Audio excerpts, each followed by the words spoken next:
Halo para pengangguran di seluruh dunia dimanapun kalian berada, bagaimana kabarnya?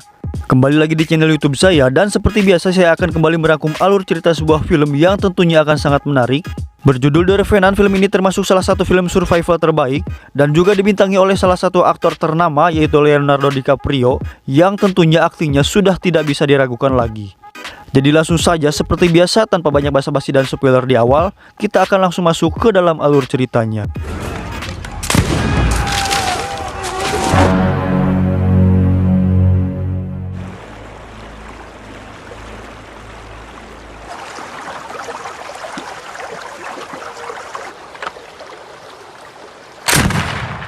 Kisah akan berlatar di Amerika Serikat sekitar tahun 1820-an dan berfokus pada seorang pria bernama Hugh Glass, seorang pria penjaga perbatasan yang sudah sangat mengenal baik seluruh hutan di wilayah itu, yang mana kali ini dia bersama putranya yang bernama Hawk sedang bertugas memandu sebuah tim ekspedisi yang dipimpin oleh seorang kapten bernama Andrew yang memburu binatang dan mengambil kulit berburunya untuk dijual ke wilayah perkotaan.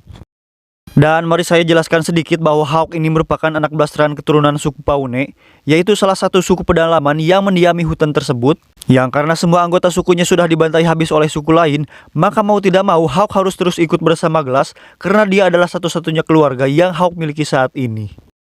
Ketika Glass dan Hawk sedang berburu, tadi duga perkemahan mereka diserang oleh kelompok suku Ri, yaitu salah satu suku yang juga mendiami hutan itu, hingga terjadi pertempuran di antara kedua kelompok tersebut. Dia Wah.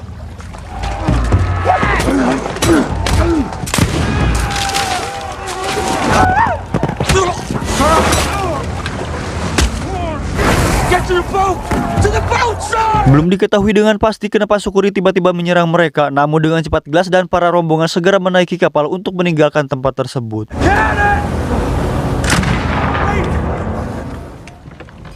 Gotta get off this boat. Karena diketahui bahwa suku Ri sangat menguasai seluruh sungai di wilayah itu, mereka pun memutuskan untuk menepi dan meneruskan perjalanan dengan berjalan kaki. Meskipun ada seorang di antara kelompok itu yang kita panggil saja Fish supaya lebih akrab, yang menentang keputusan tersebut karena akan memakan waktu lebih lama untuk sampai di pos keamanan. Look at me, Scout. That's enough! You move along, Fitzgerald. That's an order.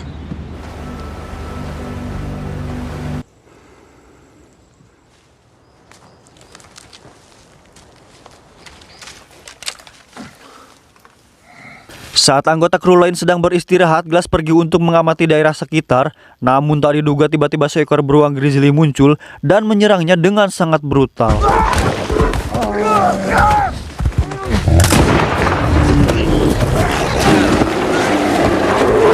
Dengan ukuran beruang sebesar itu, tentu saja Glass tak bisa berbuat banyak.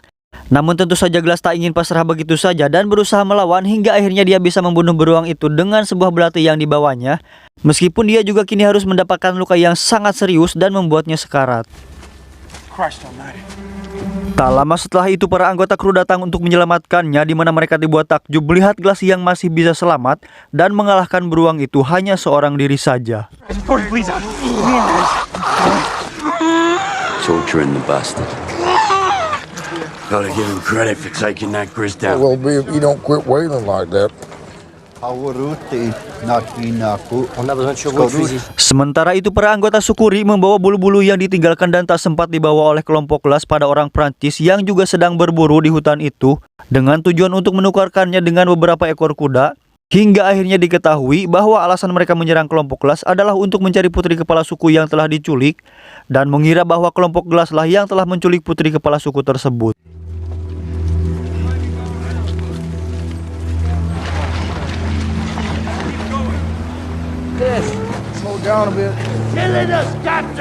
Karena tak mampu berjalan lagi, para anggota kru harus rela susah payah bergotong royong membawa Glass. Hingga pada suatu ketika Fish menyarankan agar Glass dibunuh saja untuk meringankan beban dan juga untuk mengakhiri penderitaannya. Lay that rag over his eyes, Mr. Bridger. Namun Andrew tentu saja tak mampu melakukan itu, untuk kemudian dia menawarkan imbalan yang cukup besar bagi siapa saja yang mau tinggal di hutan itu dan merawat Glass sebisanya hingga dia meninggal dan menguburkannya dengan layak.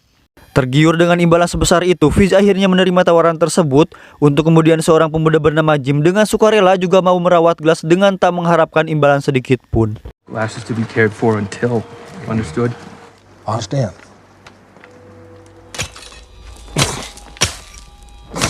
Dengan ditemani Jim dan tentu saja Hawk, Fish akhirnya harus terpisah dari kawanan dan sebisa mungkin bersembunyi dari para Sukuri yang mungkin saja sudah dekat untuk memburu mereka. Hingga suatu ketika di saat Hawk dan Jim sedang mencari makanan, Fish yang sedari awal selalu menentang dan terlihat tak menyukai Glass, dengan nekat berniat untuk membunuh Glass saat itu juga, agar dia bisa segera pergi dari hutan itu dan mendapatkan imbalannya.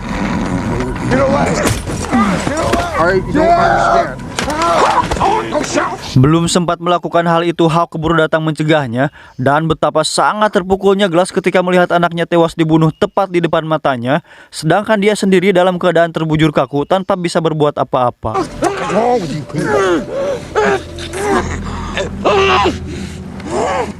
Where's Hawk?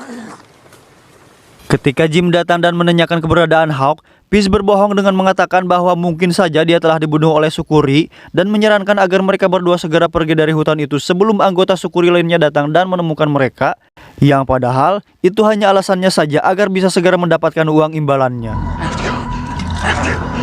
Dengan terpaksa Jim harus menuruti perintah tersebut dan meninggalkan Glass sendirian di sana bersama dengan sebuah botol minuman yang sudah ia ukir sebuah simbol sebelumnya.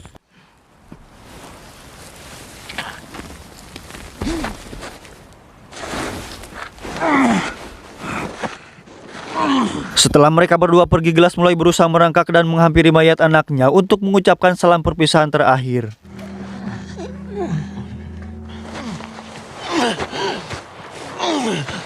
Untuk bertahan hidup, Glass memakan sisa-sisa bangkai binatang yang ada di sana dan merangkak ke sungai untuk mencari air minum.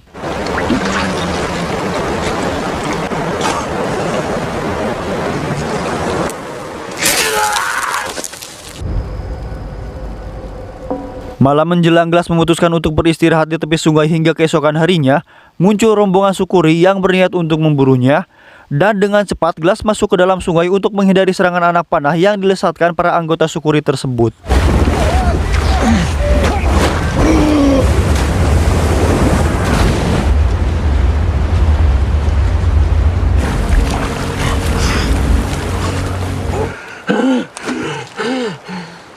Setelah terbawa hanyut cukup jauh, Glass pun menepi dan kembali beristirahat di sana, di mana ketika terbangun Glass mendengar sesuatu yang ternyata ada seorang pria dari suku Paune tengah menyantap daging bison mentah di depan sebuah perapian. Dengan perlahan Glass mendekati pria itu untuk meminta makanan, dan orang itu memberinya sebuah hati bison yang karena sudah sangat kelaparan, Glass langsung memakannya tanpa dimasak terlebih dahulu.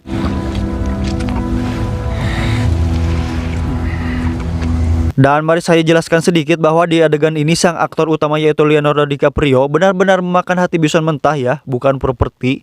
Dan meskipun para anggota kru menawari agar menggantinya dengan kue yang dibentuk mirip dengan hati bison tersebut, namun dia menolaknya yang hal itu dilakukan agar dia bisa lebih mendalami perannya di film tersebut. Salut sih. Lanjut.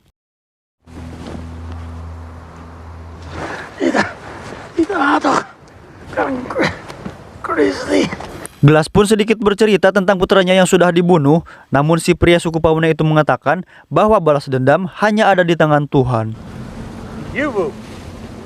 Karena kasihan dengan kondisinya yang sedang sekarat, pria itu pun mengajak Glass untuk pergi berkuda bersamanya, dan dengan sukarela mau membantu menyembuhkan luka di tubuhnya yang sudah mulai terlihat membusuk.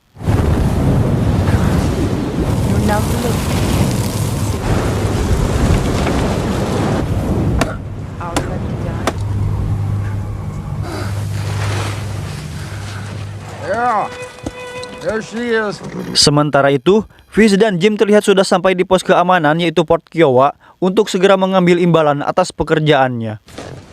Deal or no deal, Mr. Bridger. You deserve something for what you did. Namun Jim yang memang masih mempunyai hati nurani dan tahu kejadian yang sebenarnya memilih untuk tidak mengambil uang tersebut dan segera pergi meninggalkannya. Up off the bad road trip.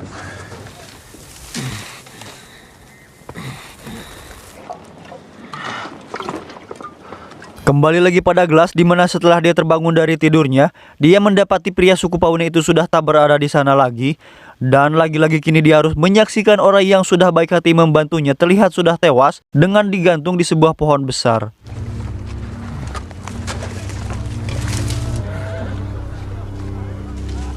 Setelah ditelusuri, ternyata pria itu dibunuh oleh kelompok pemburu Perancis yang sempat bernegosiasi dengan kelompok Sukuri, dan yang lebih mencengangkan lagi adalah Ternyata orang-orang Perancis itu sendirilah yang juga telah menculik putri kepala suku Ri tersebut.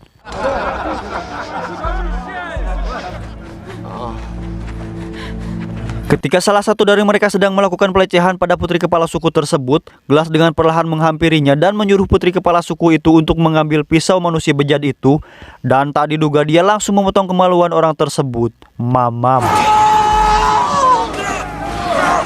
Sadar bahwa posisinya sudah diketahui, Glass tanpa basa-basi langsung menembak salah satu dari mereka dan pergi dengan membawa kabur kuda milik pria suku Paune yang telah tewas tersebut, sedangkan putri kepala suku Ri memilih untuk melarikan diri ke arah yang berbeda.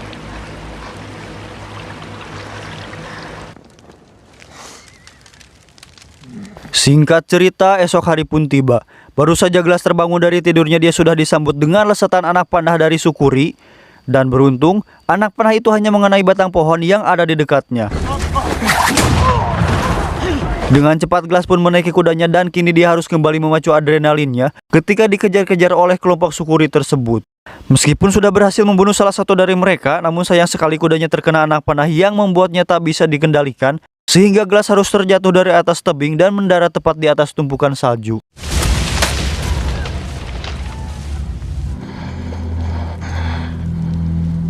Yang ajaibnya di sini adalah Glass masih hidup sedangkan kudanya tidak, dan tak lama kemudian turun hujan salju, sehingga untuk menjaga agar tubuhnya tetap hangat, Glass melakukan sesuatu yang sangat anti-mainstream, yaitu membelah perut kuda tersebut, mengeluarkan semua isi perutnya dan masuk ke dalam perut kuda itu hingga hujan berhenti.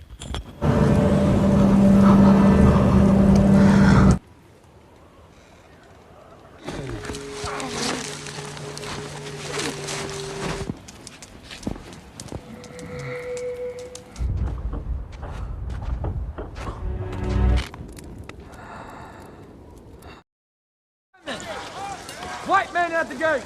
Sementara itu, salah satu kelompok pemburu Perancis yang selamat dari serangan suku Ri meminta perlindungan ke Port Kiowa dengan membawa botol minum milik Hawk yang sempat Jim tinggalkan bersama Glass. Wait, where'd you get this? Mengetahui hal tersebut, sang kapten dan beberapa anggotanya memutuskan untuk mencari Hawk saat itu juga, karena mengira bahwa saat ini dia masih hidup di suatu tempat. Setelah sampai di tempat yang disebutkan, betapa sangat terkejutnya mereka karena yang mereka temukan bukanlah Hawk, melainkan Glass yang masih dalam keadaan hidup. Jesus Christ, what happened? Take Bridger! Take Bridger! Open the gate! Fitzgerald! Sesampainya di Port Kiowa, Andrew langsung mencari Fizz, namun sayang sekali dia sudah pergi dari sana dengan membawa kabur semua uang milik Andrew yang disimpan di berangkas pribadinya. Said he was dead! You said he was dead! Andrew pun lantas menghajar Jim dan sempat akan membunuhnya karena telah dituduh melakukan pengkhianatan, namun dia tak jadi melakukannya dan hanya menyuruh anak buahnya untuk memasukkan dia ke dalam penjara. Bridger's telling the truth. Glass pun membela Jim dan mengatakan kejadian yang sebenarnya, karena memang sedari awal Jim tidak mengetahui apa yang telah terjadi pada Hawk dan hanya mengikuti perintah Fizz saat dia dipaksa untuk meninggalkan Glass sendirian di hutan itu. I need a horse and a gun.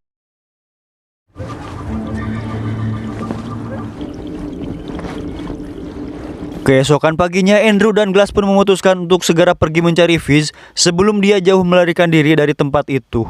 Sesampainya di hutan, mereka pun berpencar ketika melihat sebuah kepulan asap yang diduga itu adalah milik Fizz. Dan memang benar saja, ternyata Fizz ada di sana dan mendengar suara tembakan yang begitu keras, Glass dengan cepat menghampirinya. Namun sayang sekali semua sudah terlambat karena Andrew sudah tewas dengan kondisi yang sangat mengenaskan, dengan kulit kepalanya yang sudah dikuliti.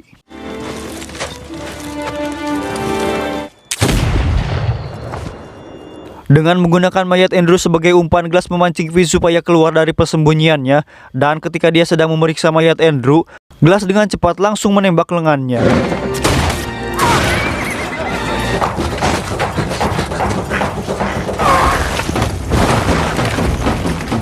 Fizz pun lari jauh hingga ke tepi sungai di mana mereka melakukan final battle yang cukup brutal di sana.